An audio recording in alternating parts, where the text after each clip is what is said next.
Hai kawan-kawan, welcome back to my YouTube channel. Bukan ya? Oke. Hai, kembali lagi dengan saya Nanda Halimatu Sa'diyah, NIM U 2019-1149. Sebelumnya, mohon maaf, saya sambil selfie ya, karena nggak ada yang megangin. Oke kawan-kawan, kali ini saya akan mengupas sesuatu yang kuno-kuno. Apa itu? Kuno. Ya, naskah kuno.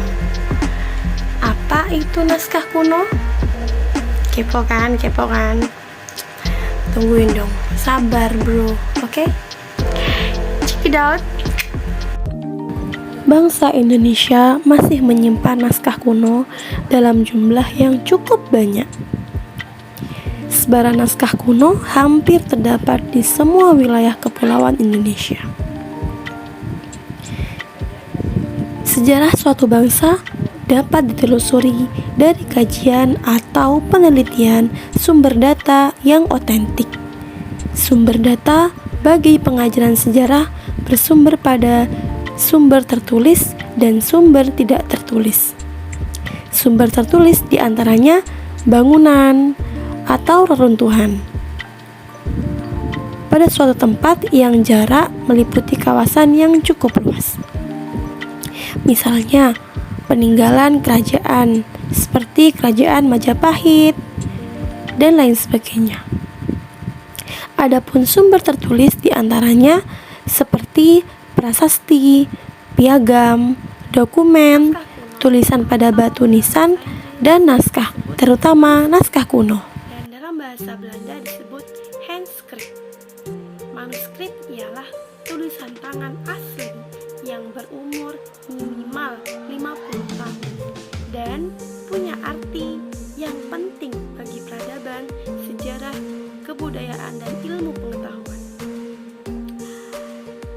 Di Indonesia ada 3 jenis manuskrip, yakni yang pertama manuskrip Islam, yaitu manuskrip yang berbahasa dan tulisannya Arab.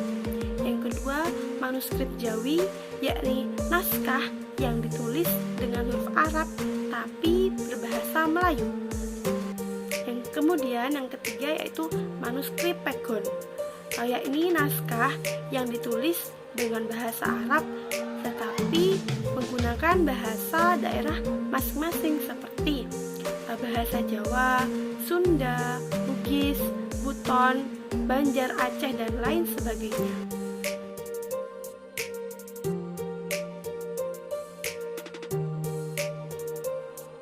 Sebagai contoh, kemarin lusa saya berkunjung ke rumah budayawan yang memiliki beberapa koleksi naskah kuno. Berada di Desa Biting, Kecamatan Kalisat, Kabupaten Jember. Alangkah beruntungnya saya ketika saya bisa melihat dan memegang beberapa koleksi naskah kuno yang ada di rumah tersebut. Meskipun saya tidak mampu untuk membaca, setidaknya saya pernah melihat penampakan dari naskah kuno atau manuskrip ini. Naskah-naskah kuno yang saya lihat ketika di sana ada yang berbahasa Arab, dan kebanyakan memang dari bahasa Arab karena naskahnya berasal dari kitab-kitab terdahulu. Ada juga yang bertuliskan aksara Hanacaraka. Berikut merupakan jenis-jenis aksara di dalam naskah kuno. Yang pertama yakni aksara Arab. Ada 3 macam, tadi ya sudah kita jelaskan. Ada Arab Jawi dan Arab Pegon. Yang kedua yakni aksara Jawa, bisa disebut juga dengan Hanacaraka. Hanacaraka, Carakan, dan Denta Wacana. Yang ketiga yakni aksara Bali. dalam naskah kuno beraksara Bali biasanya dituliskan di atas media daun lontar.